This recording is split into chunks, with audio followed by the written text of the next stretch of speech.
Baby, snuck up on you with a little, well, something I like to do on the Patreon channel, or can I call it that, the Patreon channel? On the double secret Sovryn Tech feed. I like to let my geek really fly. Of course, I mean, I let my geek or nerd. I actually prefer the term nerd, really, but whatever, I get it. I prefer to let it fly on, or I allow to let it fly on the show too, of course. But I really like to let it ride on Patreon shows when I can. So here we go. We've got one for you that, yesterday, of course, we had a Q&A. If you're listening to this is getting released on Thursday, December 8th, 2016. And of course, we had a Patreon yesterday on December 7th, which some people have already emailed me and said they thought was just phenomenal. So thank you for that. Apparently people like it when I get into the anarchist stuff, not just when or the philosophical, I should say, not just when I talk tech. And that's okay. I'll let that out right now. I mean, that's fine. I never really, I get some emails from people that to an effect say, wow, you should be doing a whole show about anarchism. You should be doing this, yada, yada, yada. We don't hear this kind of stuff in a lot of other places and everything. And I appreciate that. I appreciate that for the compliment that it is. But I mean it. Like, I absolutely never, ever, ever wanted, to do... I never wanted Sovryn Tech to be just about, like, the philosophy, or that I wanted, like, it to be somehow some kind of groundbreaking philosophical show. Not that I consider it that, nor has anybody said that. Sometimes I feel like that's a little implied by the way some people think about things. And I appreciate it. I just like, that's not the intent. Because really, at the end of the day, I just want to have fun. I want to have a lot of fun. And so the nice thing about doing the Patreon shows is that I get to have fun on them. And I get to talk about all kinds of wild shit. Either I get to take the questions that you have, or if I just feel like running my mouth about something, I get to do that. And one of the beauty, without kind of clogging up the feed, because a lot of people, and I don't get this either. It's like, okay, well, if an episode shows up in your feed that you don't want to hear, then don't download it. But people treat it like, oh, I thought this was an official episode and this is just about some, bullshit movies or something. What the hell is this doing in my feed? And it's like, okay. Like, I don't get it. I'm very selective. I look at what a show's about, in its show notes and everything, as to whether or not I'm going to listen to it. There are very few podcasts that I listen to where I, no matter what, listen to every single episode. Even if at points maybe I'm just half listening, I make sure that I'm listening to it. The couple of those shows happen to be, I do listen to Security Now, which is my favorite podcast on the planet.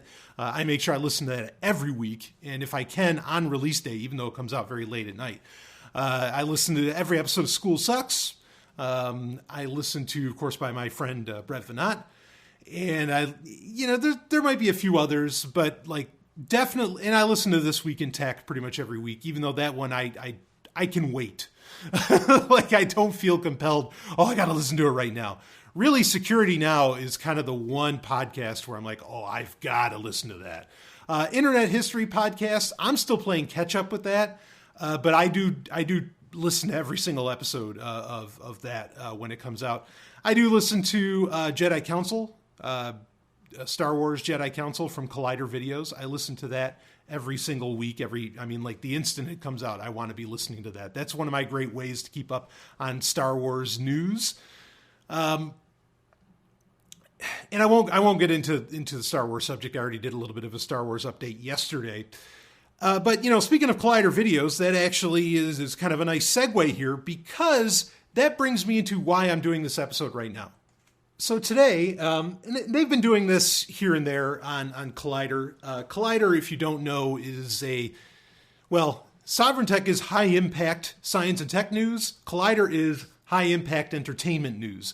And they do all kinds of different shows, but they have a daily show where they kind of cover the latest movie news effectively. And like I said, they have the aforementioned Jedi Council, which I think is actually really, really good. They do a good job of analysis, as well as a couple of the people on there are, in my opinion, they're genuine Star Wars super fans, which is, this is a funny thing. So slight tangent here, okay? All right, I'll hold it for a second. I just want to finish explaining. Okay, so they did a top 5 video game movies, as in movies based off of a video game, not movies about a video game or whatever. And they were particular in that they had kind of theatrical releases. I'm going to cheat a little bit on that. But anyway, like I heard their list and like I was just so, and it's fine, like to disagree with people. That's kind of why you do a top 5, because it gets people to react and all this. And like, so many of what the people were saying on there, like John Campea and John Schnepp and, and all of, Christian Harloff and all of them, and even Mark Ellis. Like, I was like, you guys are so full of crap. I'm like, no, some of these movies were genuinely great and you're just ripping on them. And obviously they don't have, and I'll talk a little bit about their list and I'm going to break down mine. I'm going to do a top 8 video game movies. That's what this is all about. Of course, you'll see the title long before you ever hear me say that on the show when you go to download it or listen to it or whatever. But I'm going to do a top 8 video game movies. And I actually did like kind of almost a 2-parter on video game films and sort of the issues with them and all that. And because there are some issues with them, no doubt about it. But that some of them have been genuinely pretty good and why this stuff doesn't translate very well. I've done that on the Prime episodes of Sovryn Tech. So, but I don't know that I ever really did like a top 8. So I'm going to give you that. I'm going to give you a top 8 here of that. But now I want to talk about this super fan thing. I think this is an interesting little side conversation before we get into the list. And that is, when I was growing up, in the late 80s, 90s, and all that. I graduated high school in 99. So if that helps you, I was class of 99, if that helps you understand my time frame. Like, people calling themselves fans of something other than, say, a football team or, some sports team, that wasn't commonplace. Like, now lots of people use the term fan, and in fact, it's gotten to the point, you talk about things like word degradation. That is, degradation, appropriation, whatever. Not cultural appropriation, obviously. But like, somebody saying they're a fan, say like they're a fan of Star Wars. That could fucking mean anything. Like, you have no frame of reference when they say that. Back when in the 90s, when you said you were a fan of Star Wars, like, okay, so you read Shadows of the Empire. Oh, so you've read, KJA's Jedi Academy trilogy. Oh, so, Zond, so you're buying issues of Star Wars Insider and all this stuff, right? I mean, like that's what fan meant. Or like, you were getting in, you knew something about the toys and you hashed out $40 for that Power of the Force Princess Leia edition with the right serial number on her leg. Like those sorts of things. That's what a fan used to mean. Now, it doesn't mean that fucking shit at all because, well, whatever. There's a bunch of reasons for that. And, it's very easy to blame the internet for everything, and I kind of want to, but I won't. But now there's the term superfan. And really, superfan, as far as I can tell, is just what fans used to be. As in where, like, these are people that they soak up every little ounce of whatever they're into. If you're into Star Wars, you're reading the comics, you're reading the books. Maybe you're not so much into the toys because that's just turned into madness now. The reason, seriously, the reason that like Star Wars toys kind of had a resurgence had nothing to do with episode 1, because the same problem happened that's happening now, where there was just this market saturation. There was too much shit. Not to say I minded it, but I understand in the popular mindset that there was just too much fucking Darth Maul crap. Even though Maul is now one of the best characters in the saga. But like the reason Power of the Force, like when they did those re-release of the action figures, say in 97 and all that, I think the reason that took off so much and why I even started buying into it back in 97 was because it was so rare. There was only a few figures. You could keep up with it. Like you could actually have a complete collection. And that was the beauty of that. So anyway, I don't think a superfan necessarily has to be so much into the merchandise. Maybe a couple things here and there, but whatever. I'm not here to tell you what words necessarily mean or, how you need to define them. I'm just saying that, superfan, this is the new term. You're probably going to hear me start using it a lot because I am a superfan for so many things, which I think brings me to perhaps my unique perspective on a lot of stuff, is because I don't just watch the movie of anything. Okay, I am whatever franchise I'm into, or even if it's a movie I'm going to see, nine times out of 10, I am a walking goddamn encyclopedia. You know, like I have totally bought into what the marketers have put out, and I just like, I eat everything up. Even like, you know, take something like a single movie, even. Take 2005's, Peter Jackson's King Kong. I love that movie, even the super extended version. Fucking great. Give me 10 hours of that. I thought it was awesome. I read the prequel book. I still have the prequel book. Like the what is it, like Journey to Skull Island or whatever it is, the prelude to the movie. I read that. I have the book, like kind of the encyclopedia of that little universe, World of Kong. I have that. Like, and I eat it up. Yeah, give me more. You know, like I want to be lost in that universe. You know, and so whatever. I mean, and of course, I played the video game to no end too. So that's how I roll. When I'm into something, I'm fucking into it. And so I think that kind of gives me a unique perspective because I can see, and there's another point where I have a unique perspective. I want to talk about that, and then we're going to break into our list. So I can see sort of like maybe the things that didn't make the cut, but were part of the story, and I'll know that they were part of the story, and so I have that extra ounce of appreciation, right? And this is going to come up actually in one of the movies on this list, to where I read the novel to it. So I know a lot of what was happening behind the scenes in the movie when people who just went and saw the movie didn't get it all. Now, are you required to be like me and soak up every little piece of information you can about it? To be able to understand the movie and appreciate the movie? No, of course you're not required to do that. But then understand that there are some people that did, and that can change the quality of a film. Okay, just like, for example, say, here's a great movie, Dune, David Lynch's Dune, from the 80s. Okay, if you read the book, you have a far greater appreciation of that film because it is bringing this wild world that you could barely imagine. And I can only imagine, no pun intended, I can only imagine what it was like, pre-1984 when David Lynch's Dune came out. Like, how did you envision, especially with the wild covers that, that the Dune books had, like, what did all of this look like? And David Lynch's Dune is important because Frank Herbert, the author of Dune, was on set to be able to talk about it and to lay it out for you exactly, like he had input. The creator had input. So that's important. Okay, so you can appreciate, even though like a lot of the critics are like, what the fuck is this movie? Or even when people went to theaters, I know this story, how when you went to the theater to see, back in 1984, when you went to go see David Lynch's Dune, they actually gave you a card, they gave you a card that, like a one sheet that explained all of the characters in the movie because the movie wasn't going to do it for you. And so, but if you read the book, well, you fucking know everything. You're just getting visualization, and it's stunning. Like, that movie still looks so good. I mean, it's not like Blade Runner where it still looks perfect, but it still looks so goddamn good. There's really, I think there's 2 or 3 different ways. I mean, actually, there's probably infinite ways, maybe 4 or 5 I could think of, I guess, off the top of my head. Ways that you could look at a movie to where a movie could actually be really, really fucking good. Even though if somebody's just going, for a matinee night, or, well, matinee is during the day, right? But let's just say, even if you're just going for a Saturday night matinee or something, the average person might not get it, what this movie is saying. And so they think it sucks when somebody who's like a super fan, say, totally gets what's going on, and they're like, oh, that was so good. And they talk about it for eons. So that's what, that's a little extra layer of perspective, I think, to have on a lot of films. And I don't expect everybody to have all of the free time that I had as a young person, to be able to do that. I certainly don't have it now. I mean, I've got to be super selective in the franchises that I'm into. I just do, because I just don't have time. I don't expect that, but understand that there are people like that. So there are people who could genuinely like something, even though the internet tells you that was terrible. Because, the internet decided what a terrible movie, right?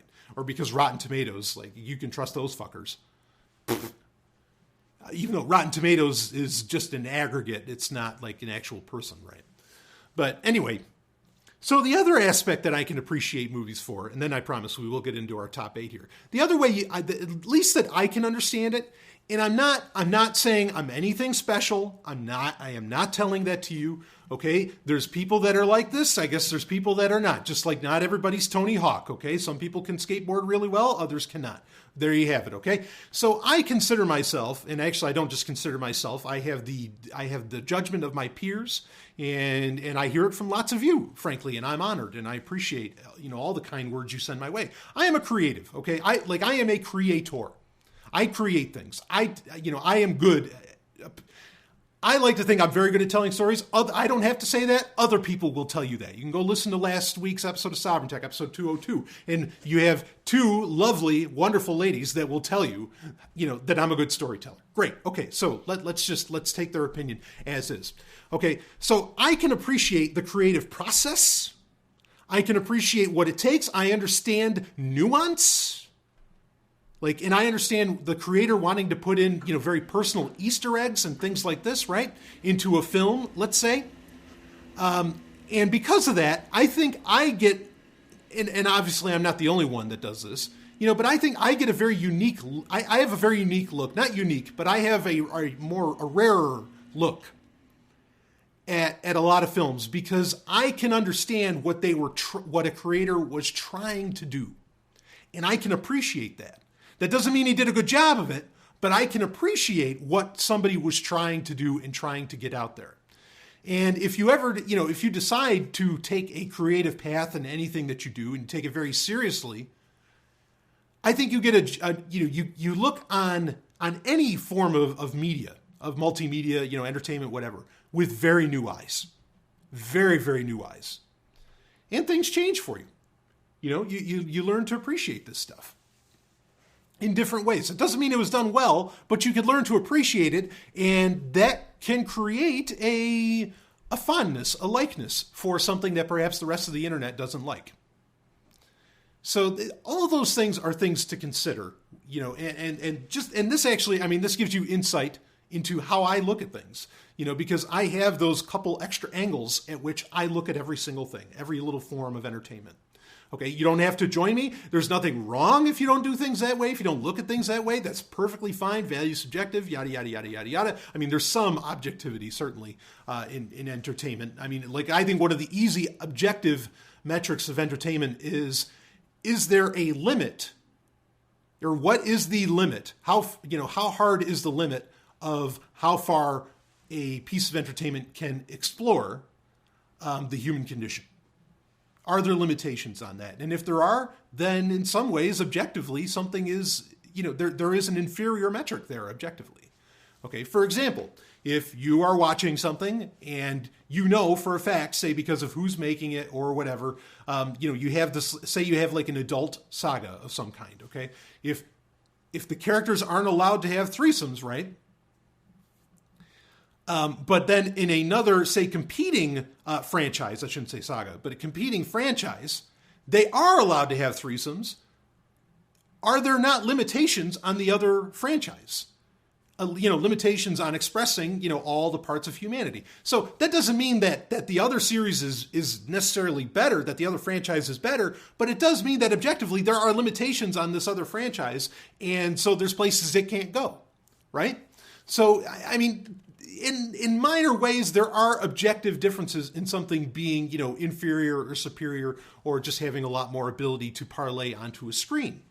But yes, largely value is subjective. So however you feel about this stuff, and believe me, this list, I'm sure, is going to have a lot of subjective value for a lot of people, because I know that I'm not going to be agreed with on a lot of what I have to say here. So anyway, all of that said, let's get into it. This is the top 8 video game movies. Okay, now my criteria is that they are based on a video game. It's not the other way around. Like you could say, like there's great video game or like movie-based video games. Like for example, Enter the Matrix, right, was an awesome video game. But it was based off of a movie. The movie series was first, and then they made the game. No, this has to be the other way around, to where originally it's a video game, and then it ends up in theaters. And that's the other criteria, except for one. The other criteria is that it had to have a theatrical release. So I'm gonna lay it out like that. But I'm gonna make one caveat, and it's gonna be 8 films, and I'm not gonna do them in any particular order either. Except for the first one, I will say that is absolutely the best. So let's get into this list. So let's just get right into number 1. I mean, in fact, this is different than how I usually you save the first for last, right? Yeah. Yeah. Sorry, I was reminded of some kind of scripture there for a second. But but you do, usually you do number 1 at the end. Well, I'll do it at the top of the heap here, just to kind of get it out of the way. And this is an obvious one. And this is one actually that on Collider, on that episode that I mentioned where they did the top 5 video game movies, this was also their number 1. And I think for most people, this actually ends up being their number 1 video game-based movie. Because it's actually really good. And in fact, I like the way that John Campea was talking about it, one of the hosts on Collider, the way he was talking about it on their top 5 is he said, like, it's so cheesy. He said, but it's all done right. Like, and you knew how hard they were trying to actually kind of stick with the game and all of this.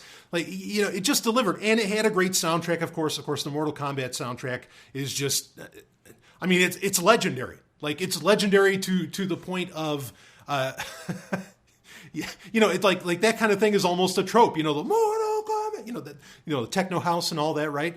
I mean, so many things either copied it or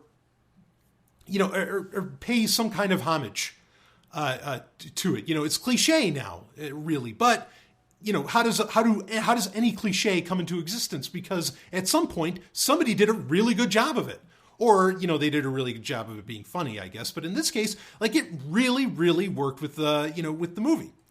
Now, of course, this movie came out in 1995, and it actually holds a bit of a memory for me because I saw it twice in theaters. Of course, I was about 14 years old. And this was the first movie the first movie I ever went to completely on my own was Hackers, which came out, around the same time. But then Mortal Kombat was kind of the one I got to see on my own after that. Like, while my mom was shopping at the mall, this would have been Sangertown Mall in New York. While she was shopping there, I was able to go do that. And then also, though, here's the interesting thing, is that I actually got to take my little brother, Steven. I took him to go see this movie, like, not long after. So that's how I got to see it twice, is because I was taking Steven to it. And, and it was worth it both times. And it was so fucking good. I mean, like, there are so many, it's cheesy, corny, yada, yada. But there are so many great lines in this that just, man... Like, when Johnny Cage is fighting Goro, okay? I mean, it was great. He kind of does the nut punch and everything, which is exactly out of the video game, which is awesome. And of course, anyway, I think it was a laugh out loud moment. I think it's still a laugh out loud moment because nobody expects it. Even people that never played the video game. Like, if you played the video game, that's one of Johnny Cage's moves, right? As long as you're playing the Genesis or the arcade version or the DOS version. Woo! But yeah, that was great. And then when Goro's coming, because, when they first meet up, Goro kind of takes his sunglasses, takes Johnny Cage's, kind of signature sunglasses and crunches them. And then when Johnny Cage beats Goro, or, kind of knocks him off the ledge, he's like, those were $500 sunglasses, asshole. Like, that was such a cool line. It just worked. And I never really saw that actor in much of anything else. I forget the actor's name who played Johnny Cage. I thought he did a dynamite job. But you never really saw him in any other movies, or at least not that I really recall. And speaking of the actors, I mean, you had Christopher Lambert playing Raiden. That was awesome because, honestly, Highlander was a hot ticket at that time. Like, Highlander was at its peak of popularity, really, which is such a great franchise, which is hard to believe. The original Highlander from 1986, even though Highlander at the time was really popular, not because of the movies, but because of Adrian Paul in the Highlander TV show, which is just phenomenal, one of my favorite shows of all time. But it's hard to believe it's 2016. 1986 was when the original Russell Mulcahy, Christopher Lambert starred Highlander movie came out.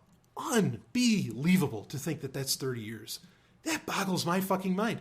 I remember buying the 10th anniversary edition of the whole shtick, or maybe it's like the 15th anniversary edition, like DVD, and I thought that was just the greatest goddamn thing ever of Highlander. But we're not talking about Highlander. We're talking about Mortal Kombat. But Christopher Lambert delivered. Like, he was funny, he was cool. You took him seriously. Partly you took him seriously because he really had, particularly in kind of in the more of the fantastical genre, the more of the fantasy genre, which I guess Mortal Kombat would fall under, in the action genre, certainly, which Mortal Kombat would fall under.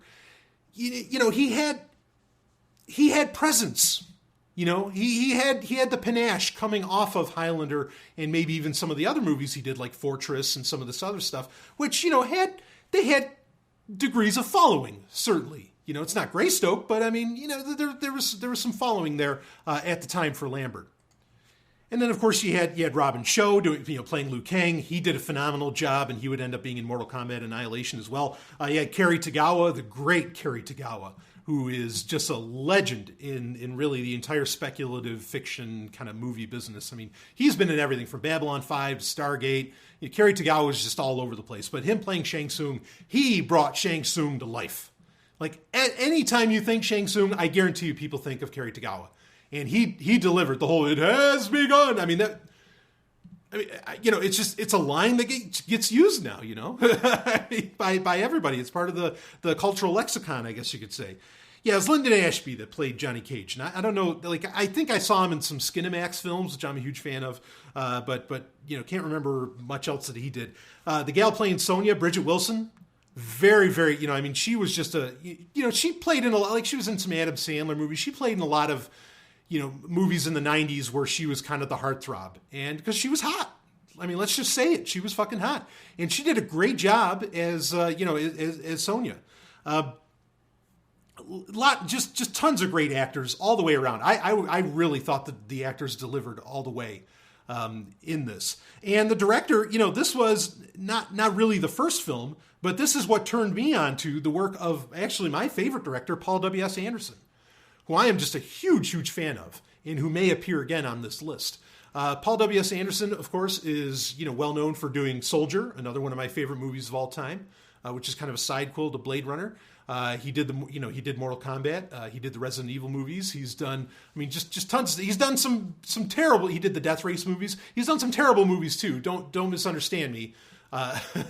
Like Pompeii was an atrocity of a film, and I can't believe he put that out there. But I love Paul W.S. Anderson's work, and when he has a lot more creative control, which I think was kind of the problem with Pompeii, when he has a lot of creative control, he can really deliver the goods, and I think he did so with Mortal Kombat with this first film.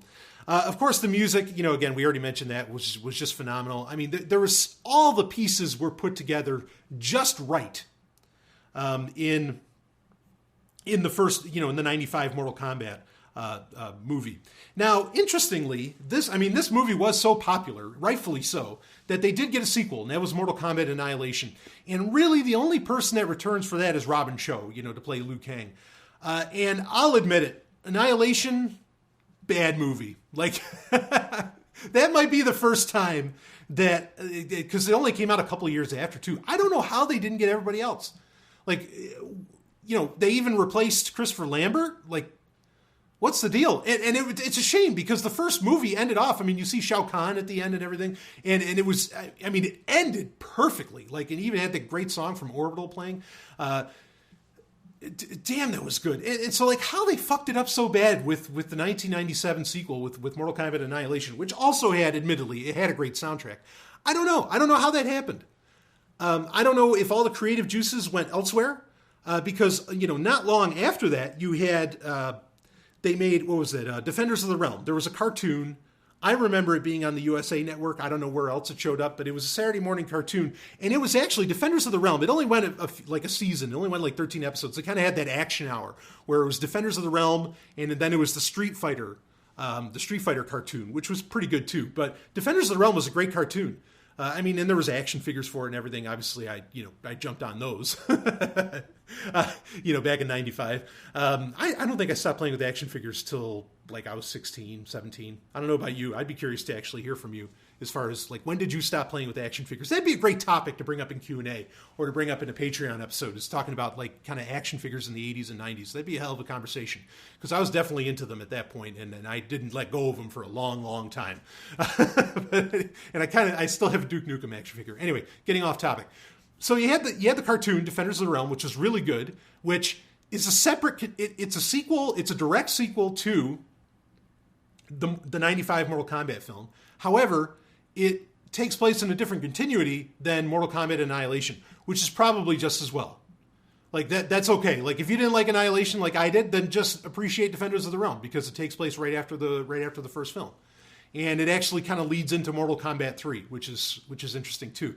But you also got, out of the, thankfully, out of the success, at least of the first film, and of course of the gaming franchise, up until that point, we ended up with Mortal Kombat Conquest, which was a live-action show that was, what was it, on TBS or TNT? One of those, TNT, I guess it was, because I watched it when it came out. I actually videotaped it. That show was awesome. That had to do with Kung Lao. Whew, boy, that took me a second. Which, of course, is an ancestor of Liu Kang. That had to do with Kung Lao, and it was Tarja, and I forget who the other character was, but that was a really, or was it Tanya? Shit. Anyway, I'd have to look it up. But I loved the show Mortal Kombat Conquest was great. That didn't last long either. It might have gotten a second season. But just a very enjoyable show that fortunately we got because of the success of the very first Mortal Kombat movie. So Mortal Kombat was in a lot of ways was like it was that gaming franchise that was able to transcend into everywhere else. It had a fairly successful comic book line. The action figures did well, and now Mortal Kombat's still around. Mortal Kombat X is a badass fucking game. I love it. and now your real test of how viable your franchise is when other franchises start invading yours. Like in Mortal Kombat X, you have how many? You have the Alien, you have Predator. In the other Mortal Kombat, you had Jason Voorhees and Freddy Krueger and all that. It's a thing. So good, and it's a bunch of franchises that came in. It's not just like a special thing like with Soul Calibur 4, right, or 3, was it, where you had Star Wars characters, or you had Spawn, or you had Legend of Zelda, which that made sense since it was on the GameCube. That was Soul Calibur 2, that one. But anyway, whatever. Talk about a series that's dying for a movie to get made, Soul Calibur. That has to fucking happen at some point. I'm just putting that out there right now. That really has to happen. So Mortal Kombat, definitely number one on the list. It is and I just think it's a great movie. It's one that I think is enjoyable. That's why it was so successful, even if you never played the games or didn't take in any of the other media. It was just that damned good. So I'll give it to Mortal Kombat on that.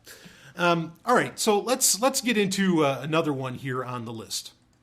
Now, while we're talking Mortal Kombat, why don't we get to number 2 here? Now, again, after Mortal Kombat, there's no real level of importance necessarily or level of greatness. Like they're just the top 8. Like I don't think I could really break them down in such a way. But anyway, the next one, let's just do this. Because it was the competitor for Mortal Kombat, that being Street Fighter. Now, the movie for Street Fighter. Okay, obviously based off of Street Fighter 2, the wildly successful and popular game series that, again, was competing with Mortal Kombat in the 90s. And really, even to this day, Street Fighter 5 is, the thing, and it's great. Depending on... The gameplay is kind of great. Some of the stuff Capcom has been doing around it is not great. But whatever.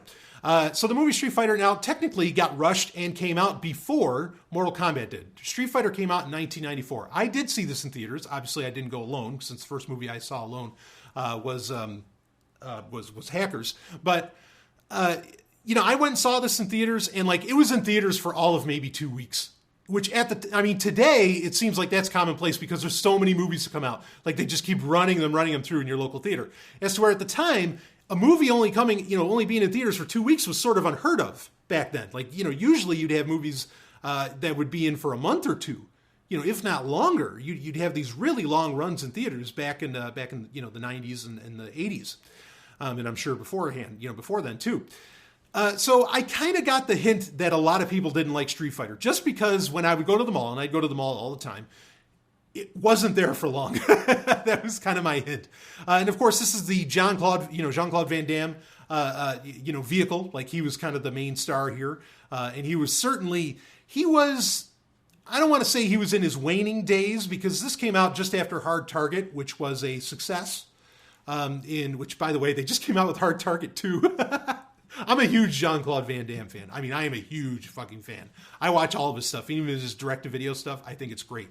And he can still make a great movie. Assassination Games, awesome. From 2011, one of his best movies that he's ever made, and I mean that. It's just a great film. That new Kickboxer, was it Resurrection? Or Vengeance? Kickboxer Vengeance, I think is the name of it. There was a new Kickboxer that came out this year too that was also just great. What an awesome film. So anyway, big fan of Van Damme, and so this was the movie I think that started to put him on the way out as far as being a box office heavyweight. And well, I mean, I get it. I understand why people don't like it that much. It has very little to do with the video game whatsoever. So even if you are the type that is into, like me, where you soak everything up, like you're totally into everything Street Fighter. You got all the Udo comics, you're watching, I don't know, whatever. Well, the cartoon series, at least in America, wasn't a thing at the time. Which, by the way, the American cartoon series of Street Fighter that you saw on USA is, wholly different from all of the Street Fighter, OVAs and, and movies and animated series that came out in Japan. Those are amazing. Like, those are brilliant. You want to see great Street Fighter shit, I will definitely say to you, don't watch the movie. Go watch the animated series, from Japan and everything that have to do with Street Fighter. All of that is just wonderful. And of course, there's been other Street Fighter movies. There was, Legend of Chun-Li that had the gal from Smallville in it. That was kind of rough to watch. But there've been a couple others that were actually okay. But anyway, this movie, what really delivers with this movie is, yes, it is cheesy. It is ridiculous. It has very little to do with the video game itself. But it's just kind of so over the top and so kind of ridiculous. And Jean-Claude Van Damme, delivers some of his best lines and some of his best stuff that it really makes it work. And it's kind of a shame too, because the director, Steven D'Souza, who was also, in many ways behind the screenplay, he's really good. I mean, this is the guy that made Running Man, the Arnold Schwarzenegger Running Man. This is the guy that gave us the cartoon series, the Cadillacs and Dinosaurs.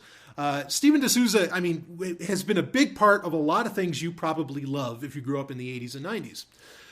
So it's really, a pity that, this wasn't more. And I kind of have to believe that it failed as a standalone movie, as a movie on its own merits, maybe because, not because it was based off of Street Fighter, but because I think they were rushing it to get a release ahead of Mortal Kombat. I think they wanted to be kind of the first ones, and I think, the film ends up kind of flopping for that. But man, Raul Julia was in it. I mean, there's some great actors involved. Kylie Minogue, the singer, who I think is amazing. She was in it. She played Cammy. She, for her bit part, she did a great job. They got everybody, in it. Zangief is in it. The way they treated, I mean, I'm disappointed. Probably one of my favorite, if not my favorite Street Fighter character might be Blanca. Blanca was terrible in this. Raul Julia wasn't exactly the best, Bison, unfortunately, because you didn't believe he was this, Russian heavy.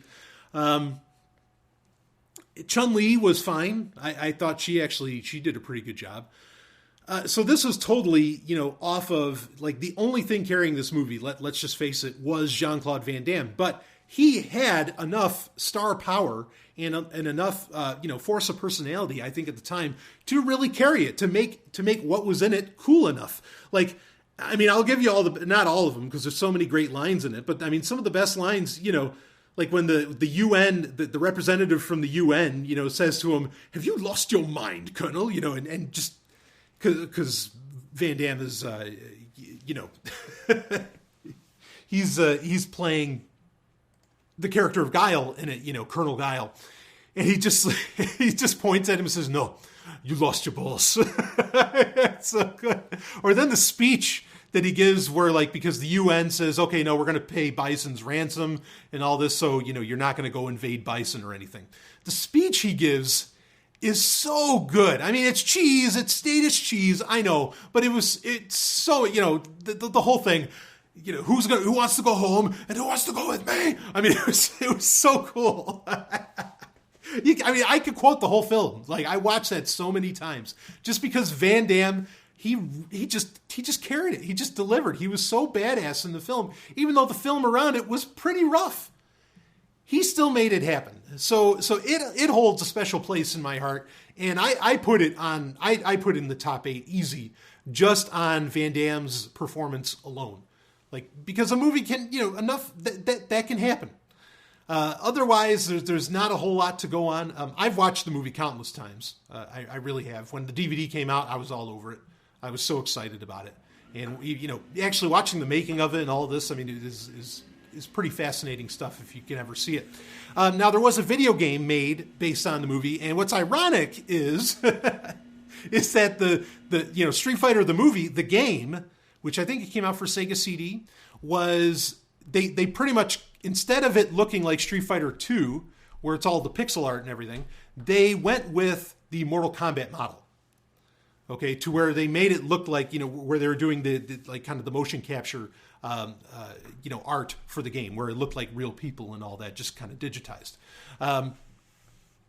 So yeah, Street Fighter the movie, the game.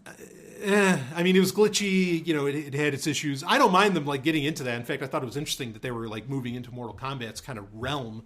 As far as like game look. But anyway, the movie was fine. So let's move on to another one. Again, total sheer force personality on that one because of Van Damme. He carried the whole thing. So maybe for this we'll stick in the year. We're in 1994, so fine. Let's go to the next one. And this is a movie. This is something that, well, I just have to give it style points for a few things. So the movie is Double Dragon. You might not have even known that there was a Double Dragon, like theatrical film made. Okay. Now, Double Dragon's one of the greatest game series of all time, in my opinion. In fact, even the recent entries like Double Dragon Neon, I thought was fantastic. Obviously, Double Dragon, well, yeah, 2 and 3. It's always kind of tough for me to decide between 2 and 3. Probably 2 because as far as being the best video game of all time. And I was really into Double Dragon as a young person, not because necessarily, I mean, the video games were great and I loved playing them, but there was a cartoon series, okay, which you can actually see the entire cartoon series on YouTube. It went 2 seasons. It was fairly popular. It was really well done. Like, I thought it was really cool. It had Jimmy and Billy Lee and all that, the powers of the Dragon Masters and everything. It was, I enjoyed the hell out of that cartoon. I can remember watching it like nonstop. So I was really into kind of Double Dragon, even though there's not like any kind of like grand mythology around it necessarily that you can attach yourself to. There certainly was with the cartoon.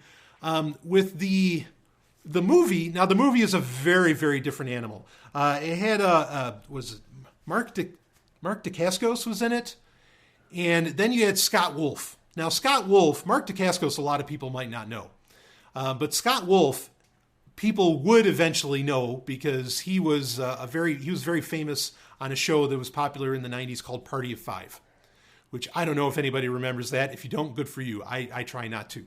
All right. Between that and Melrose Place and 90210, I don't want to know. All right. I just don't. So Scott Wolf was probably the most famous, but it also had Alyssa Milano in it, and it actually had Robert Patrick being best known for the T-1000, Alyssa Milano being most popular for being goddamn hot as hell, either in Embrace of the Vampire, Charmed, and you don't want to talk about, Who's the Boss with Tony Danza or anything. But Alyssa Milano helped make this, and she was great in it. I mean, and she looked phenomenal. She was definitely there, obviously first off, she can act. Second off, she can actually she has some ability, and also, she was sort of the eye candy in the film. And in fact, there's points in the movie where she is like kind of crawling through sort of a sewer of sorts, and there's very blatant, shots of her ass and a pair of cut off jeans and everything. And, like they kind of break the fourth wall to where, Jimmy and Billy, the Double Dragon characters, are looking at it. And obviously me being a young person, I was on it. It's like, oh, hey, all right. But she had the short blonde hair and she totally pulled that off. I thought that was hot. Anyway, like it's a post-apocalyptic film, which you never got any of that from the video game. So there's no basis really on the video games here. And there's sort of this weird, like, they're the descendants of, that they get these special powers from these dragon coins. And then, Robert Patrick kind of being the main heavy wants those coins and all that. And yeah, I mean, there's some basis in this whole shadow power that's kind of in the games and everything. But it's very loose. And there's not like a tremendous story in it, but there is a ton of style. You definitely got that 90s extreme spray paint everything fucking neon, I mean, like that was all there, and having this, like, also Jimmy and Billy, they have a station wagon, which I've always loved station wagons. They had the station wagon that had this, well, like it didn't run on garbage. It wasn't like Mr. Fusion from Back to the Future, but I don't know. It appealed to me. Like it felt kind of like not kids, but a younger person sort of escaped from LA in a way. And I think it kind of worked. So certainly I'm looking at it with fondness.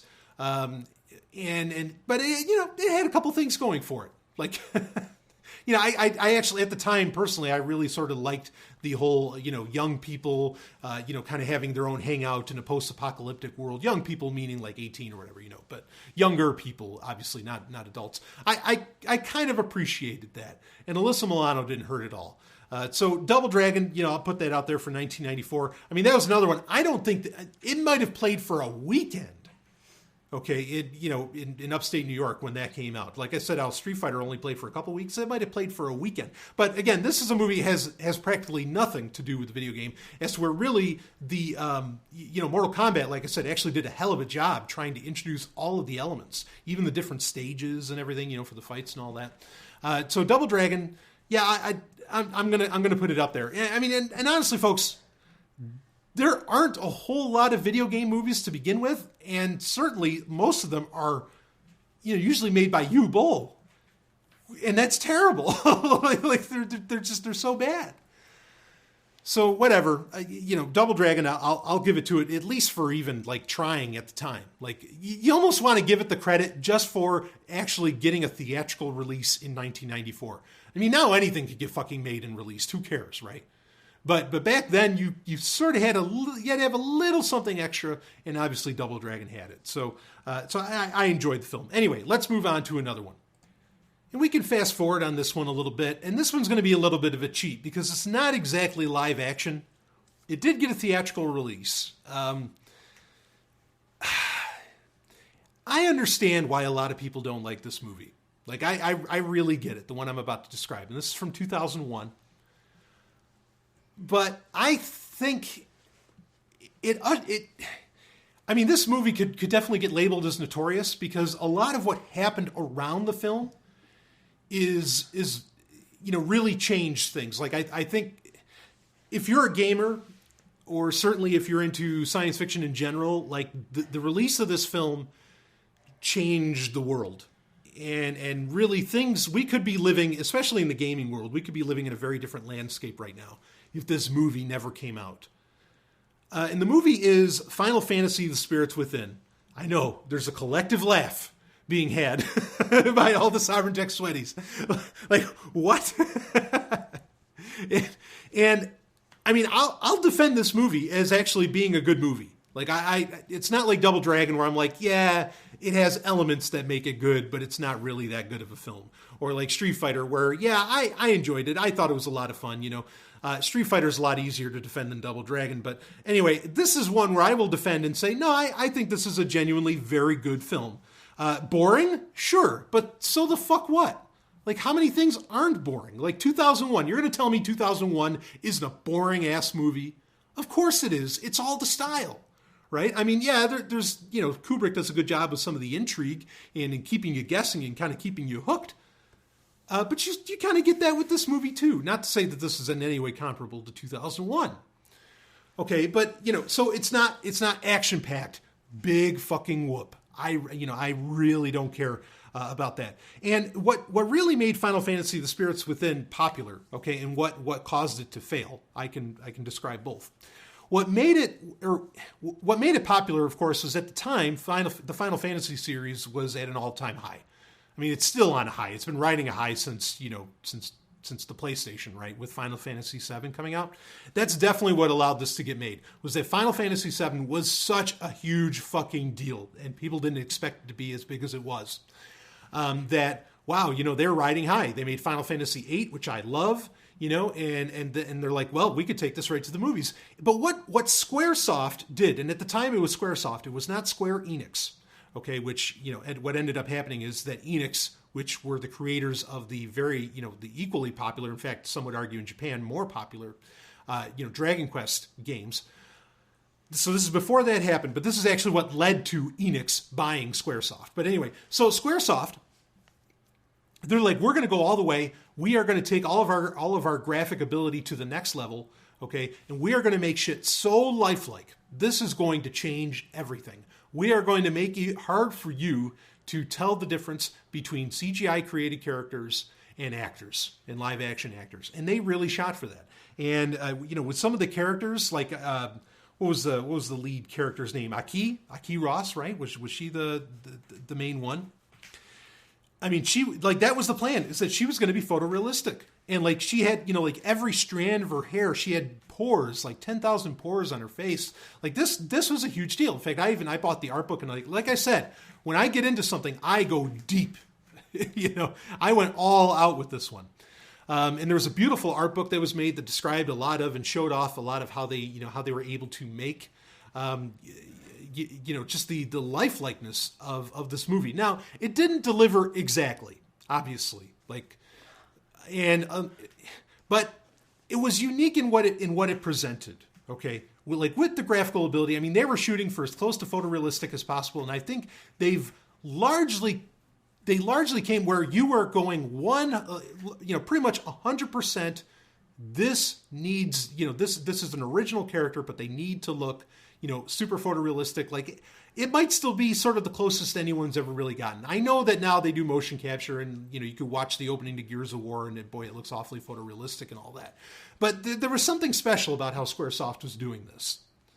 That really kind of put it over the top, and there hasn't really been anything since. In fact, the character models for all of the, for all the characters created for the Spirit Within, or the Spirits Within, were reused for the Matrix, for the Animatrix. There was that, the opening episode of the Animatrix, which was, Flight of the Osiris, right? Was that what it was called? But they just reused all of the character models for that because it was still so good, and you couldn't afford to make new character models through Squaresoft's process. So they just kind of, dolled up the ones that they had, and they used it, and it worked. I think that's one of the better episodes of the Animatrix personally. So this was a really, really cool movie. And in fact, I'll tell you something, you might not realize this, but the idea, if you listen to episode 199C of Sovryn Tech, the fictional episode, the idea of the dead stop, where it's this gel that you shoot out and can actually catch a person or a thing and make it come to a complete stop, and and then the gel kind of dissipates and disappears. That idea was in Final Fantasy: The Spirits Within. That was an original idea from that. So I took right from it, and that stuck with me. I was like, that is a brilliant fucking idea. That stuck with me for, now, it's 2001, so that stuck with me for 15 years. It's hard to believe this movie came out 15 years ago. But yeah, anyway, the whole movie is, it's an entire environmental screed. It has nothing to do, now here's the reason that it failed, because it had nothing to do at all with role-playing or with any Final Fantasy game. That's why it failed. That's why people are like, oh, this is terrible. If the movie was not as action-packed, but it was starring Cloud Strife, and Tifa Lockhart and all that, the movie would have done gangbusters, and people would have loved it, and they wouldn't have cared. Instead, you have to wait, years later, and you get Final Fantasy VII Advent Children, also a very good movie. But by that time, Final Fantasy VII, like the Final Fantasy craze didn't die, but the lust for anything starring Cloud had really died off. And you can see this, when you look at like the Vincent games, and all that didn't like really take off as well as say, as say the Final Fantasy VII did, right? So that's really why I think the movie failed. I mean, because it is an awe-inspiring movie. It is a beautiful film. Just on the visuals alone, there's nothing wrong with the acting. It's an incredible achievement of cinema. And yeah, I get it. It's a very slow-paced film, and the environmental message, you might hate that. Whatever, fine. So you do. But I enjoyed it. I thought it was just really cool. I mean, it's kind of a downer of a film, but so what? So many films are downers and people still love them. I don't get those kinds of arguments. I think the honest answer to why people don't like this movie is because it had nothing to do with Final Fantasy. It was Final Fantasy in name only, and they knew that was the only way they were going to really make money off of it, so I understand why they did it. But yeah, I mean, but still, I think it's a great movie. And I think it deserves, because of the attempt at being so photorealistic, I think it deserves to be considered a live action film. I mean, that's how great, that's how wonderful of an achievement they were going for, I think. And that they largely pulled off, in my opinion. Now, if you ever get your hands on, and good luck, or maybe this is on YouTube, maybe you can find it. If you ever get your hands on the 2-disc special edition, which there weren't many of those made, not by comparison to DVD standards. If you ever, and I don't know if it's on the Blu-ray either. If you ever in fact, I had the Blu-ray and I know it's not on there, but maybe they have another edition and it is. But if you get the 2-disc special edition DVD of Final Fantasy: The Spirits Within, there is an Easter egg where they have all of the characters from the movie, all the character animatics or models, perform Thriller. Like Michael Jackson's Thriller. They do the whole video, and it is hilarious. It is wild. And there's a lot of other things. I think they did a ton of shit that they've never really shown anybody. There are character shots of Aki Ross, the lead woman in it. That, which by the way, they had fantastic actors, involved as far as doing the voicing. Donald Sutherland, a whole bunch of others that really did a dynamite job. But anyway, there are shots of the model where like Aki Ross is, or the design of Aki Ross is wearing like this black leather outfit that is nowhere to be seen. I don't know where the fuck that came from. Like that must just be a promotional shot or something. It's sexy. Like, again, let's keep in mind here, this is supposed to be shooting for photorealism. It's a very sexy little picture, but I don't know, like even in the art book, it wasn't really there. So I don't know where the hell that came from. But on some covers of Final Fantasy, like cover art of Final Fantasy: The Spirits Within, you can see that. Anyway, I enjoyed the film. If you've never seen it, it's totally worth watching just for the technical achievement alone. The music is also very good. I really enjoyed the soundtrack. It's not an epic score like Final Fantasy VIII or anything, but just a beautiful little score. The end song is also, I thought it's very touching. So anyway, I enjoyed that. Of course, I mean, it wasn't Squaresoft, it was Square Pictures. Now, I suppose I should say, before I get into another movie, I should say, what do you mean by that the gaming landscape would be different if this film either didn't get made or if it was a success? I think Enix. So this movie, made by what was then kind of a separate division called Square Pictures for Squaresoft, this movie put that company into massive financial debt because it did not do what they expected. They figured it had the Final Fantasy name; it was just going to be an instant hit. It was not. So because of that, the reason that Squaresoft got bought out by Enix was because of this film. Now, if Squaresoft never got bought by Enix, I cannot imagine, or if this movie ended up doing very, very well, I have a theory that the Final Fantasy games at the time were big enough that I think Squaresoft could have gotten to the point where they could have been making their own hardware. And that they really could have become like their own Nintendo or their own Sega. They could have become a huge, huge deal. And we could have been looking at, today we could have been looking at not like PlayStation versus Xbox versus Nintendo Switch or whatever. We could have been looking at, versus the Square Box or whatever, that's a terrible name, but whatever they would have ended up calling it. Like, I think Squaresoft could have potentially become one of the biggest could have become like just this giant company in the gaming world. And that's a future we'll never really see, because really when Enix bought them, they just wanted, okay, let's make these, tropey Final Fantasy games. Not to say the new Final Fantasy games aren't good, they are. I'm just saying that like now let's make them, now let's stick to the formula. Let's not try and do anything too, too brash. And that's a pity, because I think they were going places with the Final Fantasy franchise that could have been very interesting and that we're just never going to see. So that, I think it's a genuinely good movie. So it easily sits in the top 8 of video game films. Anyway, let's move on to another one. And I mean, I'll be honest here. This isn't just one. I'm going to cheat again here real quick. And that is, so normally I don't like to put in an entire series, like especially if I'm counting like favorite movies or top movies, which I guess this is more of a favorite thing than it is necessarily a top. But again, of course, value subjective. But this is a film series. It's very tough to like just pick one out of this. But the series is Resident Evil. Now, longtime listeners of Sovryn Tech know I'm actually a huge fan of this franchise. I love it. Not just the video games. I enjoy the video games. I love the novels by S.T. Perry. I've definitely been on top of the Top Cow. That wasn't meant to rhyme, or meant to have a rhythm like that. But the company Top Cow, they did Resident Evil comics back in the day. Not just all that, even though I do love all that. In fact, it's one of the main reasons I really got into the GameCube, was that they were like, that was going to become, and it kind of shaped out that way, but then the GameCube didn't take off, I think, the way people hoped it would. But the GameCube was really shaped up to be the Resident Evil machine. Like, if you wanted to play Resident Evil, except for like the Outbreak games or whatever those were that were on the PS2, that was the system you went to. You got the ultimate experience right there. Now, fortunately, today, you can play most of those games that were originally only on GameCube. You can play them on a PC, which is great. But anyway, I'm a huge fan of the series. Definitely, I remember playing... I played Resident Evil 2 first, before, as far as the video games themselves go.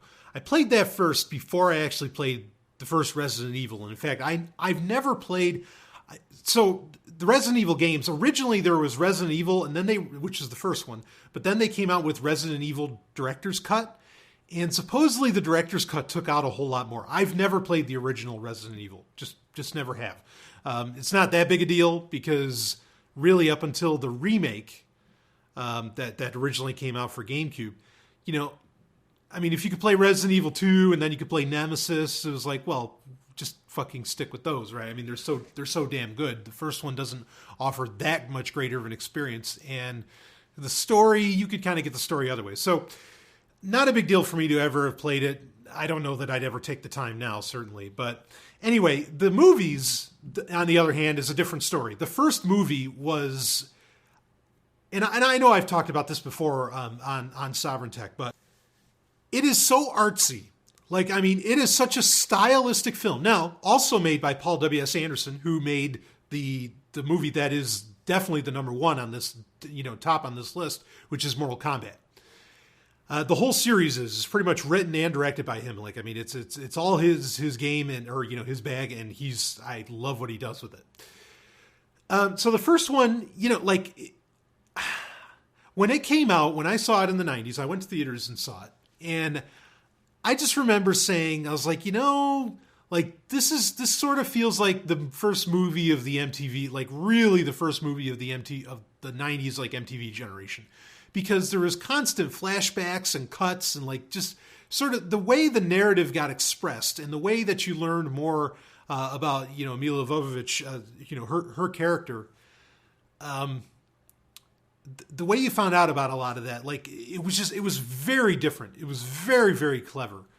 And it wasn't like there's that movie Wild Things with Kevin Bacon and Denise Richards and all that. I love that movie. That's a very clever film because during the credits, they play for you all the things you didn't see that kind of kept you from figuring out what exactly was going on during the movie, during this little crime thriller. Now, Resident Evil doesn't do that, okay, where, it kind of shows you the missing scenes throughout of what exactly happened, but it kind of gives you like very cleverly placed back narrative. And there's just enough mystery and intrigue in it that I think it comes off as just this very like almost avant-garde film. And I know not a lot of people, see it that way, but I think it delivers. And the character of Alice, again played by Mila Jovovich, I mean, she awesome. It's such an underrated, overlooked female protagonist. When you talk about, can we get movies where, women are the real female leads, they're the heroes, and like they're not worried about the dude and all, about the guy in the movie, and they're just out there to, kick ass and chew bubblegum, right? She's it, and she's been it for 20 years. I mean, when did the first one come out? Like, all right, so 2002, so 15 years, about shy of 15 years. So that was 2002. For some reason, I thought that came out in the 90s. But anyway, phenomenal. Now, amazingly, and how this exactly happens is there's got to just be a lot more people like me, or not exactly like me, but people that appreciate these movies for what they are, for kind of the zombie action flicks. And that's the other thing, too. Understand this. Before, like, the big zombie resurgence of media, with World War Z or... what's that piece of crap show? Walking Dead. The Walking Dead, before those things, like Resident Evil was the zombie movie. Or it was the zombie media, not just the video games, but, the movies as well. So, yeah, I don't know why they don't get more credit. I guess I kind of get why some people don't like it, but I think they're fucking great. And they are almost completely unrelated to the video games, except for maybe Resident Evil Apocalypse, which a lot of people, that's their favorite one. Yeah, I mean, myself, that's tough. I don't know. I'd either give it to, I really liked Retribution. I thought Retribution was a great movie. That was the most recent one that came out in 2012. And of course, there's a new one that, well, I don't think it's coming out. I think that's meant to come out in 2017, the new one, the final chapter. That one looks fantastic too, quite frankly. But I'll probably, it's a toss-up between Apocalypse and Retribution. I really like Retribution. So again, nothing really to do. Apocalypse has because that's when you get Jill Valentine and all that. Like you get some of these characters into it, but they're not really related at all. Umbrella acts in a very, very different way. You have the character, or not the character. Yeah, it's a character, the Red Queen.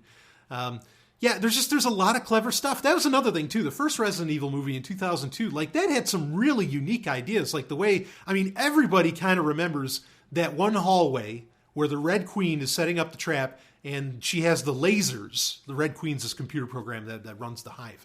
And it has the lasers that like ends up cutting that one guy like into a million pieces. Like everybody remembers that scene because it was really clever. Or people remember the opening where like the elevator, cuts the woman in half or something. I mean, like there was some unique shit in this. It was a genuine thriller, I should say. So just to, and when Alice starts kind of getting her superpowers and everything, I mean, that becomes really badass. And the action sequences, I mean, they're ridiculous, but they're really well done. Like they're actually kind of thought out. They're not just stupid for stupid's sake. I love these movies. I love the style. I think they're incredibly stylish. Definitely style over substance. I'll give you that, but they are ridiculously stylish. They, in many ways, they are kind of the Kiss, like as in the band, except, Kiss has great songs too, but these movies are really the Kiss of Hollywood, in my opinion.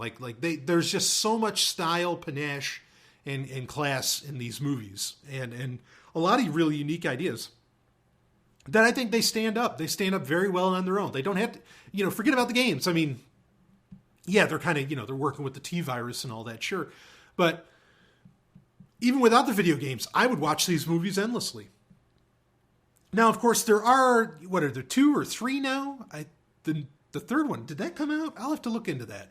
There was, so you had, there were CGI films that were made for Resident Evil that actually follow the video games, like, almost verbatim.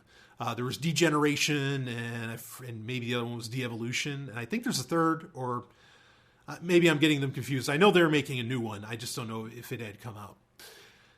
Those are fine too. Those are just great, you know. But again, they're related to the video games, and so you kind of want that backstory to understand, you know, what's happening in those movies.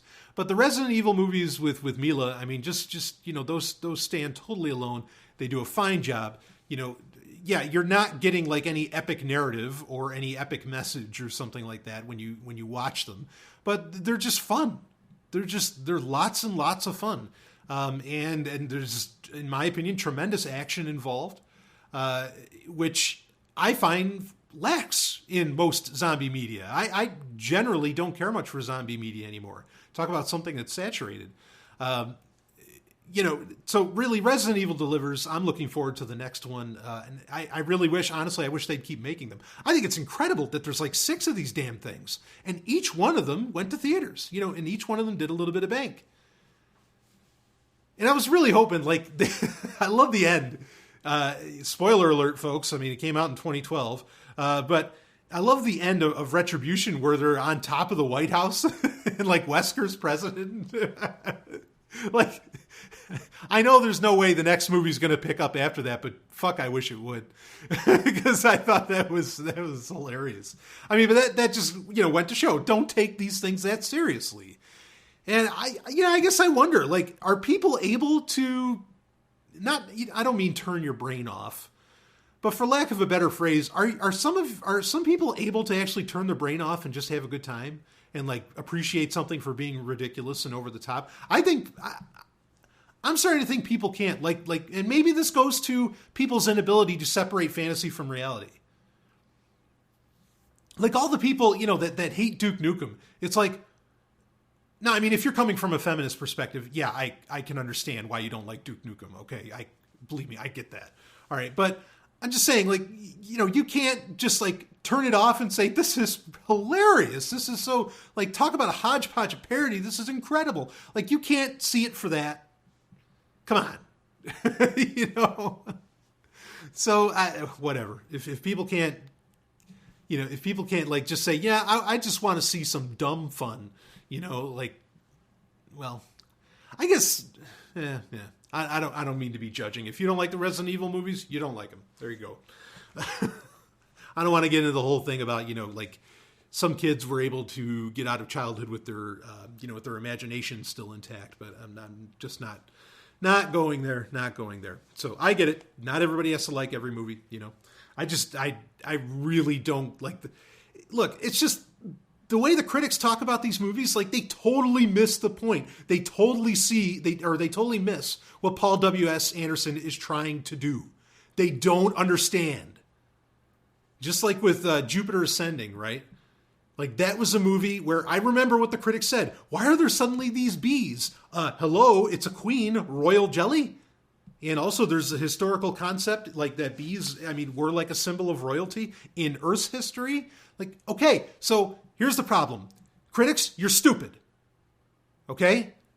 like you didn't get it. So, but then everybody else, you know, just believes, oh, well, the critics said it sucks, so I'm not bothering with it. Oh, what a pain in the ass. So,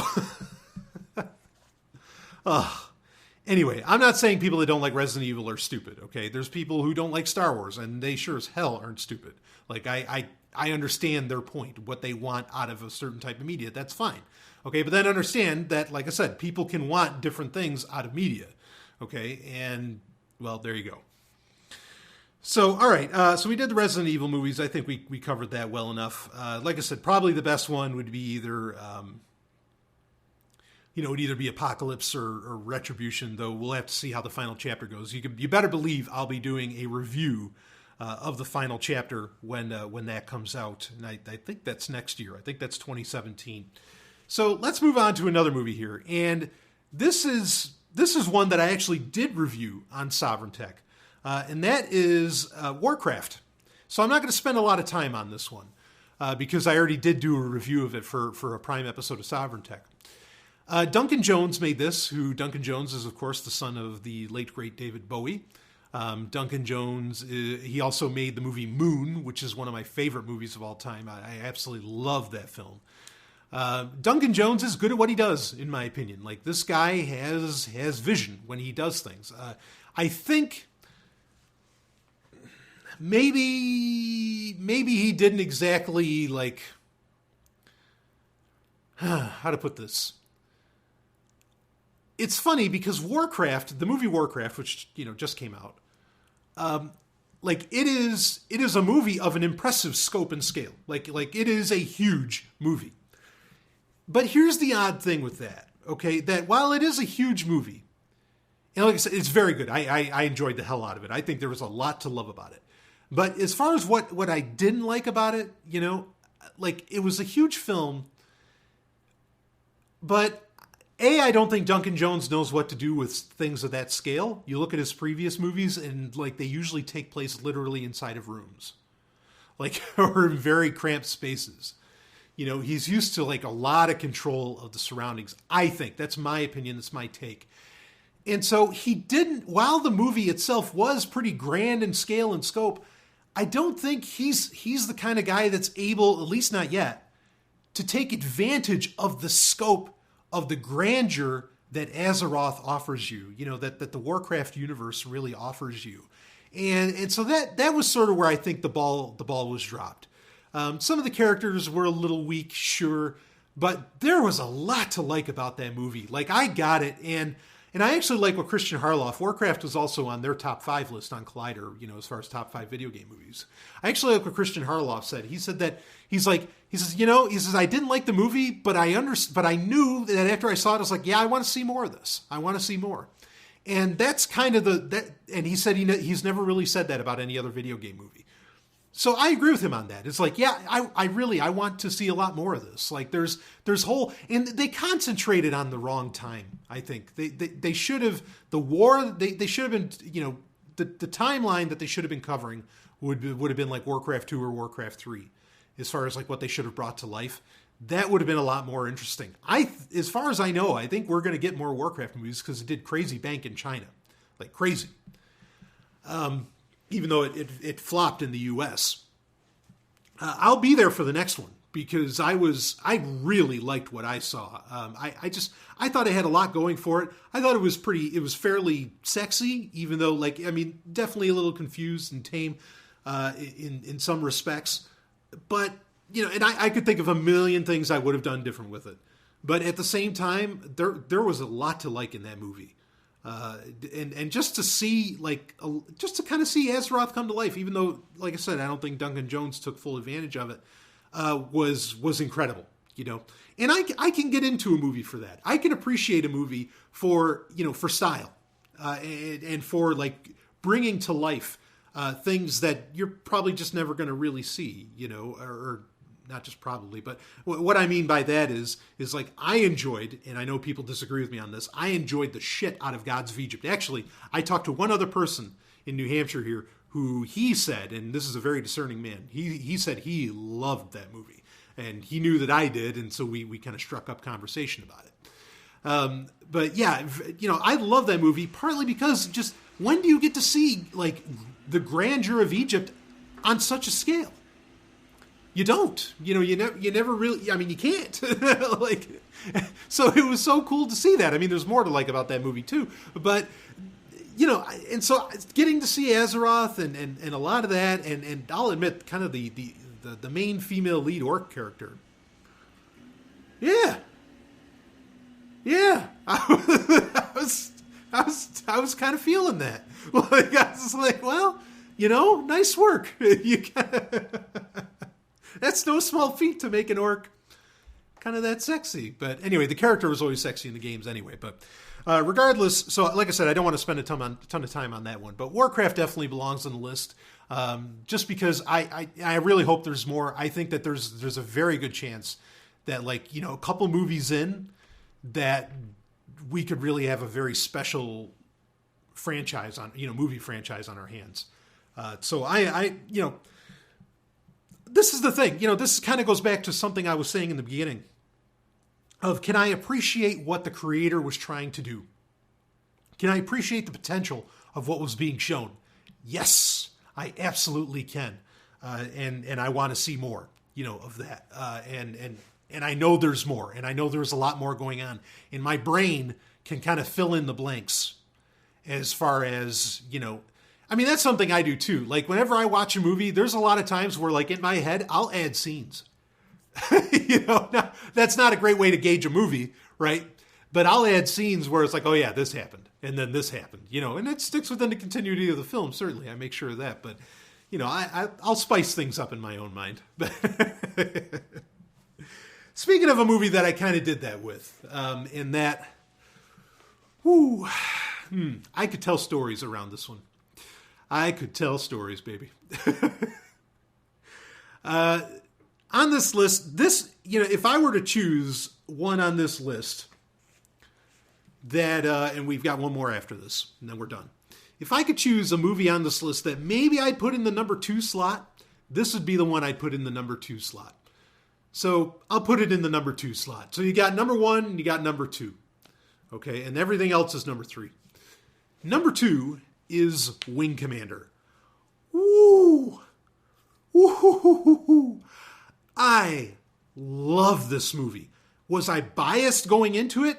You bet your ass, because I am a Wing Commander nut. I am just crazy about the Wing Commander universe, because it was one of the first, that and Star Wars were like, and Star Trek to a degree too, but I could interact with the Wing Commander universe. I could become a part of the Wing Commander universe way more than even really I could with Star Wars or Star Trek, with, no disrespect to the games that those franchises developed. But Wing Commander, if you were to say, what is the Star Wars or Star Trek of, of the PC gaming world, I would really give, or of the gaming world in general, I would definitely give that to Wing Commander. Wing Commander, talk about scope, talk about scale, talk about epic. It's got it all. These were games that, were so well done. They were effectively movies unto themselves. And in fact, I watched them in such a fashion. Like Wing Commander 3 and Wing Commander 4, I have, like people do this where they make game movies, they post them up on YouTube and everything, where it's like them playing through it and putting in all the cutscenes and everything, right? I regularly watch Wing Commander 3 and Wing Commander 4, as movies, all the time. They're so good. And the movie Wing Commander, now there was a lot of debate around what the hell this was all about. And this was, this came out in what, 90, 98, something like that. So you didn't really have the internet machine where you knew everything that was going on with the movie, all the details. You didn't have a collider back then, right? That gives you all the nitty gritty. Entertainment Tonight, anything that was released on Entertainment Tonight was generally, that was your movie news show, and everything was filtered, you weren't getting much in the way of reality on that. So with Wing Commander, you didn't really know where it was going to fit. What's going to happen here? Is this a prequel story to Wing Commander, to the first Wing Commander game? Or is it, what is this? How does this all fit in? And I remember it was still kind of confusing on what exactly it meant, because if there used to be in fact, the site probably still exists. This was such a huge, very popular site back in the day. WCnews.com, obviously Wing Commander News. And on there, they had a Wing Commander timeline, and they actually integrated the events of the movie Wing Commander with the games. And of course, there was a cartoon series, Wing Commander Academy, which is really, really good. I keep a hard copy of that because that show matters. But they counted it as part of the continuity, effectively. But there was some interesting things about that, because the movie, I don't know that was ever a reality, that was ever Chris Roberts' idea. Chris Roberts, of course, being the creator of Wing Commander. The movie itself, introduces some very new things. It changes up a ton of the designs. So the tiger claw's in it, but it doesn't look anything like the tiger claw, say from Wing Commander 2. A lot of this stuff, it just wasn't there. Or it wasn't the same. So I think this is really meant to be a separate continuity. And honestly, that's fine. because what it delivered was it delivered a subplot that I just so fell in love with. I mean, you can't imagine. Like, I identified with it big time. That really you never got a whiff of it or a hint of it in the game. And in fact, it probably would make the games not make sense anymore if the subplot was built into it. And what the subplot was with the movie Wing Commander was the idea of the Pilgrims. Okay, and the Pilgrims were these first spacefaring humans that left the Earth, a couple hundred years from now or whatever. And they start to like evolve, and they have abilities to where like they can feel magnetic fields, and they can navigate space, and they can navigate wormholes, and all this different shit. And so, but the thing is that they start to feel like they're like a superior race, and that they need to, they declare independence from the Terran, the Terran Confederacy and all that. And then there's kind of a war between the Terrans and the Pilgrims, between Earth and the Pilgrims.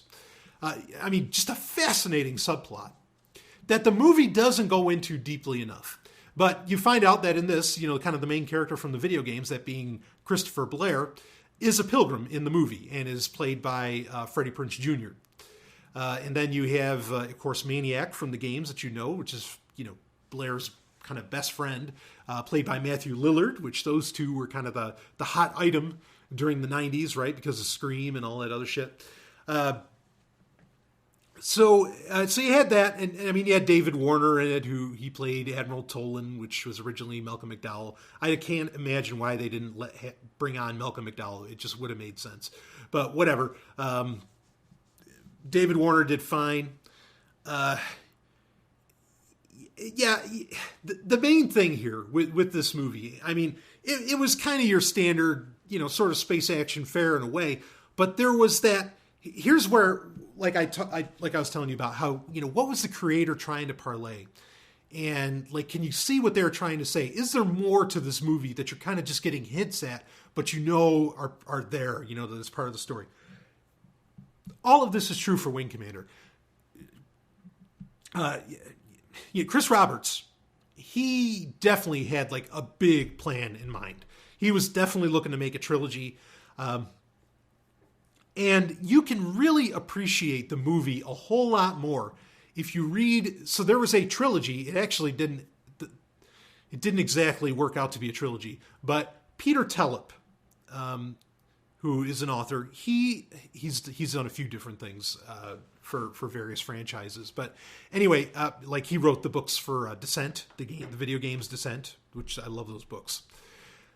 But Peter Tellep, he did the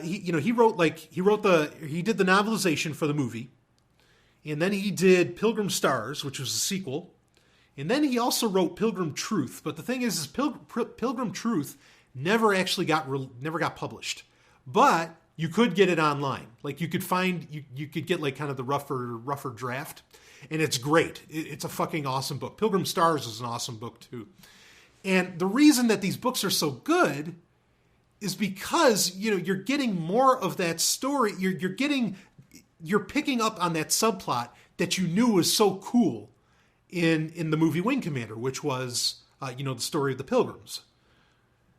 And they were really planning on some big stuff. Like there's a Wing Commander technical manual for the movie. I have it.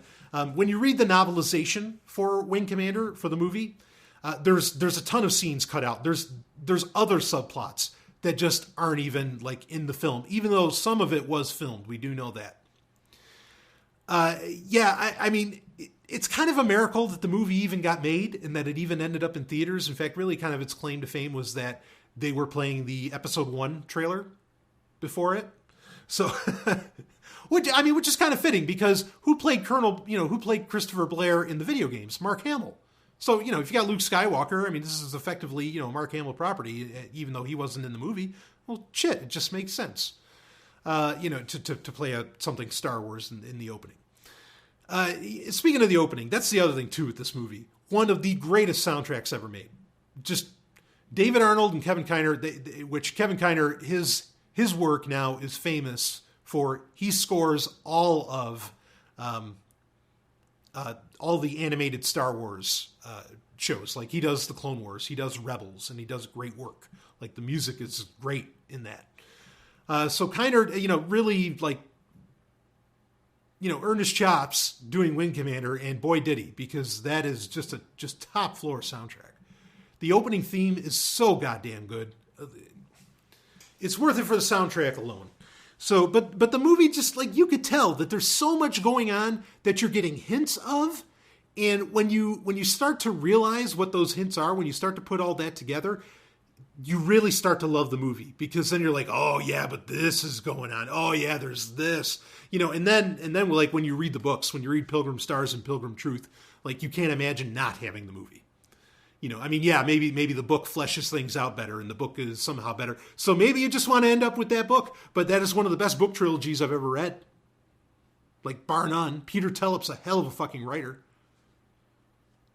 Like his, like I said, I love his Descent books, and he's done other series too, but damn. So I thought that was really cool. And also, like, the other nice thing is that in the sequel books for the movie Wing Commander, you end up with, you get some very, very sexy moments. I mean, like, sex scenes are not, not off the table. Or they might be on the table. They are on the table. Oh, it's fantastic. So I love that movie. I actually think it's really good. I think it has a lot of very interesting ideas. And again, take it as a cohesive whole. That there was meant to be more, you can experience more of it, and when you do experience more of it, then like suddenly this is a masterpiece. This is a science fiction piece of brilliance. Once you put all that together. Again, not exactly related to the games, and in fact, even the sequel books don't have a whole lot to do with the games, because, and maybe this is why people felt like that they could fit within the continuity, because you get very little about the Kilrathi. Which are the main heavy, kind of the main villains in the Wing Commander video games, until you get to Wing Commander Prophecy, then it's different. But, it's fine. Like, it's really okay that the Kilrathi are kind of playing, they're kind of on the back burner, kind of like they would be in Wing Commander Privateer or something, right? So, I think that those are fantastic. I mean, honestly, like, if you could count, and I mean this, it'd be interesting to do. It'd be interesting to do a list of like full motion video games, like top 8 full motion video games, because you could. I kind of wonder, like, could you almost count Wing Commander 3 or Wing Commander 4 or even Prophecy as being like, are those really just movies?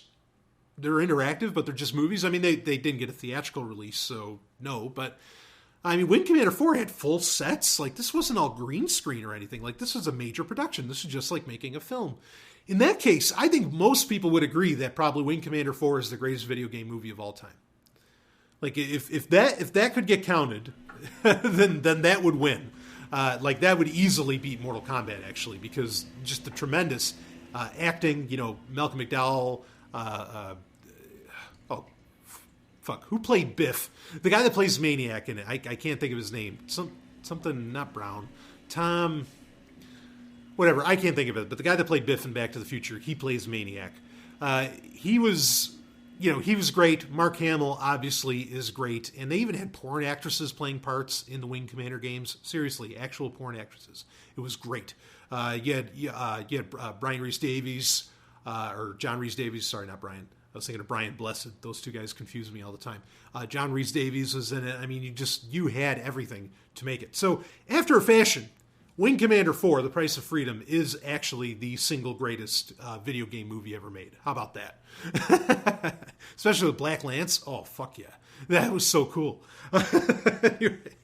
All right, so let's do number 8 here. Let's get an 8th film in. And this is where I'm really going to cheat. Because this movie was not made by a professional studio. This movie was not in theaters. It wasn't even on TV. This was something totally fan-made. And it was put on YouTube. You can still watch it to this day. I might put the link in the show notes for you to watch it. It came out in 2010, which is, that makes it a little special for it to be like very well done and for the effects and everything to look good. Because 2010 was kind of before, anybody could make a good looking movie with their smartphone, pretty much. I think that's fair. And the movie is Mega Man. Of course, based off of the Mega Man games. Now, because, and this is important to bring up, because it's made by fans of the Mega Man series, not ironically, this movie, out of all the ones we've talked about in this episode, is the closest to the source material. And it's super fucking close. And, I mean, you can tell that it's not a Hollywood production. Because, I mean, sometimes, some of the fan shit that gets made these days easily rivals what Hollywood does. It's not even a question. As to where this one, yeah, you can tell. You can tell fans made it. But it's so good. Proto Man's in it. Roll's in it. All the characters you can think of, all the powers you can think of, everything you imagine. I mean, there's points where the effects look a little rough, but it works. It is really, really good. And they even play, what is it, Brental Floss, right? Isn't that the guy that makes songs out of video game music? He was really popular on YouTube a few years ago. Brental Floss even contributes kind of the ending track where it's a song about Mega Man, and that was really great. But it was so good to have Proto Man in it, and it worked. They played off of everything to where Proto Man was kind of a failure, because Proto Man's always been my favorite character in the Mega Man series. I love the shield. I think that's so cool. I mean, it's kind of a Captain America thing, but I think it works. Ever since I just remember playing Mega Man 3, and you hear that whistle.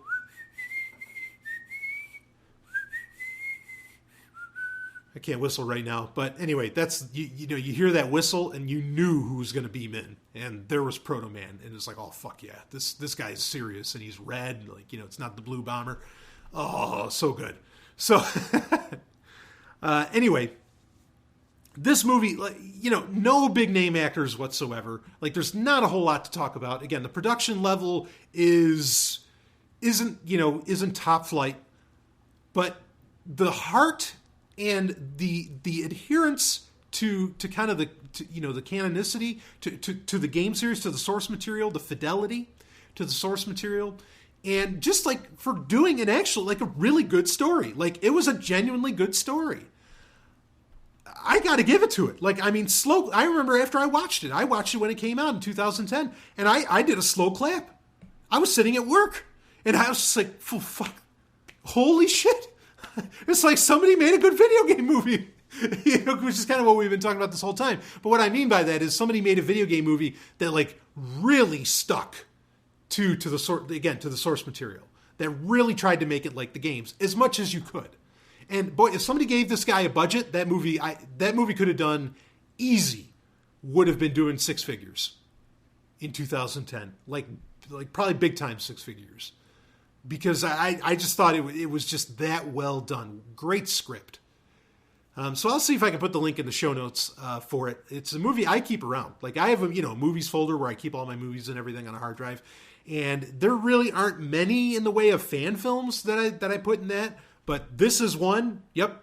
It stands right up there. Absolutely. This is a movie as much as any movie is, in my opinion. So I love it. Yeah, the 2010 Mega Man movie. There was another one that came out a little while after for Sonic the Hedgehog, but it was short. It was 15 minutes, and I think they had Jaleel White, who, remember, he played Urkel, Steve Urkel, and was that Family Matters? Anyway, played Steve Urkel, and that was good. That Sonic movie was pretty good too, But the Mega Man one, for making a full-on movie, I mean, they really delivered on that. I thought it was dynamite. So anyway, there you have it. There's our top 8. Again, number 1, Mortal Kombat. Number 2 goes to Wing Commander, definitely, and everything else, falls down beneath. And we'll just read them off here. Street Fighter, of course. Double Dragon. Final Fantasy: The Spirits Within.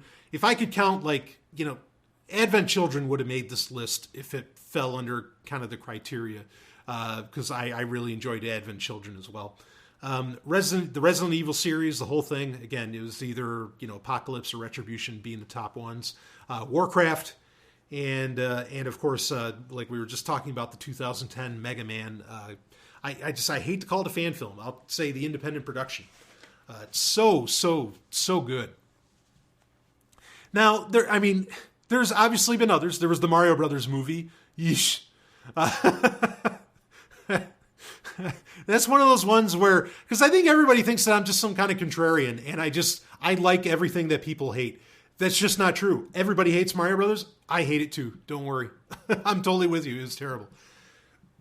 As far as, what, I guess a good question to ask is that, what is, maybe I'll give myself a quick top 3 here. What are the top 3 games that should be made into movies? 2 of those answers are easy, and I think anybody would come up with them. That being Zelda, Legend of Zelda, and Metroid. Those are no-brainers. There's really no good reason that they haven't been. In fact, you've already had commercials. 15 years ago, 20 years, however long ago, you had commercials for Zelda, for Metroid that looked so good, where a person was in a suit running around and it looked fantastic. And the people is ready, as they say, not are ready. The people is ready, for a Metroid movie. It's time. So I definitely love to see that. I really could see, a Legend of Zelda film. There was, of course, that little trailer that was made called The Hero of Time that looked really good, where it's kind of a fan production showing off what Zelda could be. And I thought that was great and just, got everybody hyped up for the possibility. I could see that. As far as on the number 3 slot, I know the easy ones. They're already making an Uncharted movie. You already have an Assassin's Creed movie coming out. I don't know. Who knows how good those are going to be.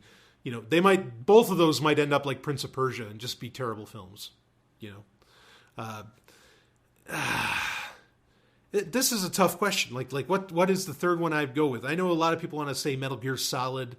I love the Metal Gear series. I wouldn't mind seeing full on films over that. But I feel like there's got to be something else that I would, that I really want to see turned into a movie. I'd love to see One Must Fall 2049. That I always played that like a movie in my head. That would be a great one. But nobody knows what that game is. It's a PC game, and so I don't really see that happening. StarCraft could certainly make for a great movie. Like Zerg on film, please. Or the Dark Templars or whatever, with the Protoss, like StarCraft. But those are kind of easy. I'm trying to think of something not so obvious that would really make for a great video game movie. Rival Schools would be a good one. I already mentioned Soul Calibur, that needs to happen. That's easy. Same with Tekken. Well, you've had Tekken movies. I forgot about those. So those movies aren't half bad. There's a couple Tekken movies out there now. They made a sequel, and I think Kerry Tagawa was in those. He plays Heihachi. Those movies are not terrible. I don't think they got released in theaters, so they probably wouldn't have qualified for my list. But not bad. Not bad. I'll lay that out there. Certainly better than the Dead or Alive film with Eric Roberts. Definitely better than that. Understand, I watch all of them. Any video game movie, because I'm a gamer first before anything else in my life. I watch these things. Anyone that comes out, even if I can tell just by looking at it, oh, this is going to be terrible. I watched Blood Rain. I watched all those. I get it. Yeah, man. They're remaking Tomb Raider. The Tomb Raider movies were good. I like the Tomb Raider movies. I wouldn't put them in my top 8. But I thought they were very good. Just because, Angelina Jolie did fine, but you needed somebody else at that time. You really did. You needed I don't know how well she could do. She'd have to dye her hair, and I don't know how well she could do with a British accent. But you needed Christina Hendricks or something, rocking that. That's really how that should have gone down. Yeah, damn. I'm really trying to think of something that I'd love to see as a movie that's kind of rare, but I'm having a hard time coming up with it. All right, I won't hold you guys off any longer on that. You can let me know if you want, what you think would make a really a really great one. I could see some very funny films like Jazz Jackrabbit. That could be very funny. Oh, this one's obvious. Duke Nukem needs a fucking movie. So bad. Like, that should just be. It's preposterous that it's not. Oh, top of the list. That just needs to be a movie. That needs to be the atrocity of the year. And I mean it. Like, that needs to be so bad it's good. That needs to be like whoever made Hobo with a Shotgun, great movie. Whoever made that, get them making the Duke Nukem movie, because they could do it right. If you've never seen Hobo with a Shotgun with Rutger Hauer, that was phenomenal. Yep. That's the one. That's the one. We need a Duke Nukem movie. So anyway, enough. So I hope you enjoyed this little trip. Just kind of going down the list. Something fun for you to listen to. I didn't expect it to go for an hour and 45, but there it is. I can run my mouth, baby, especially when I'm talking geeky shit. So anyway, you'll have a new Sex and Science Hour this week. Of course, a new Sovryn Tech. If you're wondering about the new interstitials, don't worry, they are coming. I have something very special planned for that. So, but the way things have shaped up lately, like, I wouldn't be running them in the show anyway, so it's not like you're necessarily missing out. But when you get to them, or when we finally get to them, I'm sure you'll love them. So there you have it. Anyway, I'll see you on the other side, everybody. Woo! Thank you for being a patron.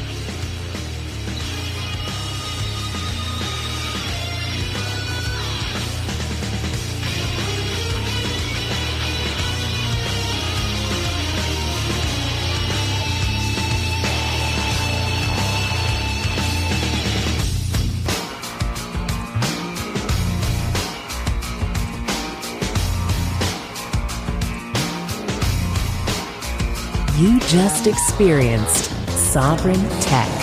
Go to sovryntech.com, that's SOVRYN tech.com, and connect with us there. Find links from today's show and catch our podcast feed. Sovryn Tech is copy heart. Copying art is an act of love, and love is not subject to law. So please share the show however you like. Welcome to the evolution.